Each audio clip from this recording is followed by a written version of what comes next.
السلام علیکم، میں ہوں نور العارفین صدیقی اور آپ دیکھ رہے ہیں عارفین نامہ۔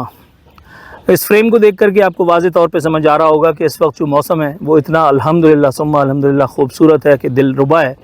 کہ دل چاہ رہا ہے کہ کشور کمار اور محمد رفیع کے سارے گانے اور یاد کر کے کسی سبق کی طرح سے سنا دیا جائے۔ لیکن بہت جو کچھ ہو سکتا ہے وہ یہ کہ آپ کی نظر ایک شعر کر دیتا ہوں۔ موسم تھا بے قرار تمہیں سوچتے رہے، کل رات بار بار تمہیں سوچتے رہے، بارش ہوئی تو گھر کے دریچے سے لگ کے ہم چپ چاپ سوگوار تمہیں سوچتے رہے۔ بارش ہوتی ہے تو سب سے پہلا کام جو ہوتا ہے اللہ کا شکر ثم الحمدللہ، کبھی غرور نہیں کرنا چاہیے، وہ لائٹ فوراً چلی جاتی ہے۔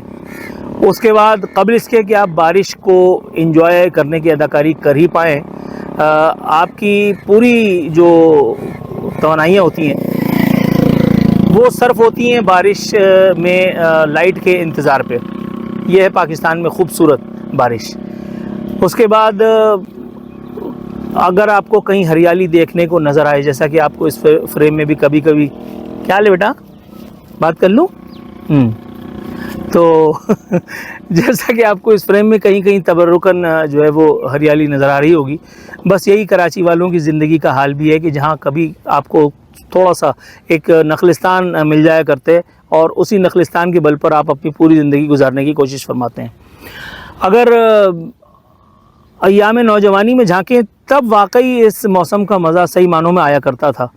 جہاں یاروں دوستوں کی ٹولیاں گلے میں ہاتھ ڈالے ایک دوسرے کے ساتھ اور دل پشوری کرتے ہوئے گھومتی پھرتی نظر آتی تھیں۔ اب کہاں گھومتی پھرتی نظر آتی تھیں یہ بتانا مقصود ہرگز اس لیے نہیں ہے کیونکہ جو رہی صحیح عزت ہے اس کا بھی فالودہ نہ ہو جائے۔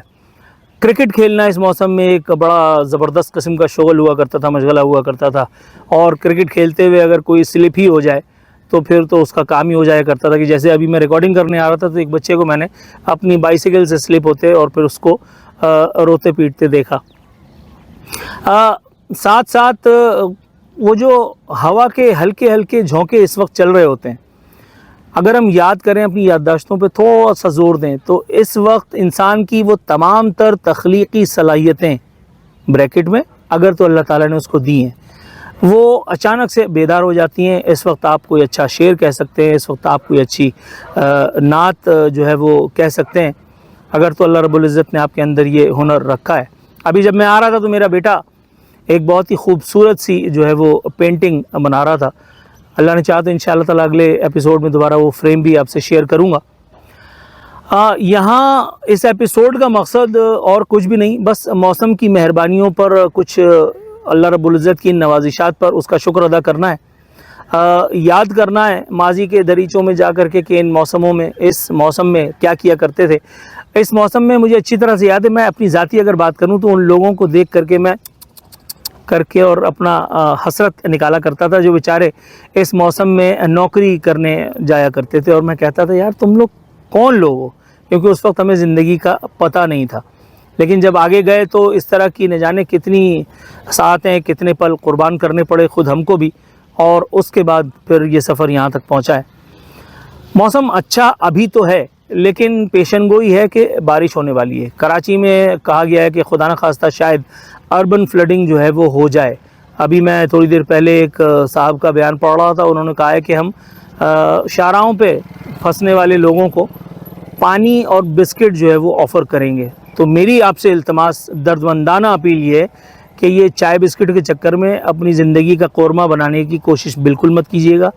اگر ایک دن کی چھٹی کر کے ہی اطمینان کے ساتھ عافیت کے ساتھ اپنے گھر والوں میں رہنے کا موقع مل رہا ہے تو آپ وہ موقع ہرگز مت گنوائیے گا۔ اپنے آپ کو کسی لاش کی طرح سے ریاست پر ڈال کر کے یہ گمان مت کیجیے گا کہ اب آپ اپنی تمام تر ذمہ داریوں سے عہدہ برا ہو چکے، اس لیے کہ یہاں کچھ اور بھی ہیں کام مجھ کو اے غم جانا، کب تک کوئی الجھی ہوئی زلفوں کو سنوارے، اور جن کا کام زلفیں سنوارنا تھا وہ دکان اپنی بڑھا گئے۔ تو ذرا دیکھ بھال کر کے موسم انجوائے کرنا وہ اپنی بات ہے، لیکن اس موسم کو انجوائے کرتے کرتے اور انورٹڈ کاماز میں کسی کی انجوائمنٹ کا سامان بن جانا یہ بالکل دوسری بات ہے۔ دوسرے والے کام سے اگر احتراز ہی کیا جائے تو بہتر ہوگا۔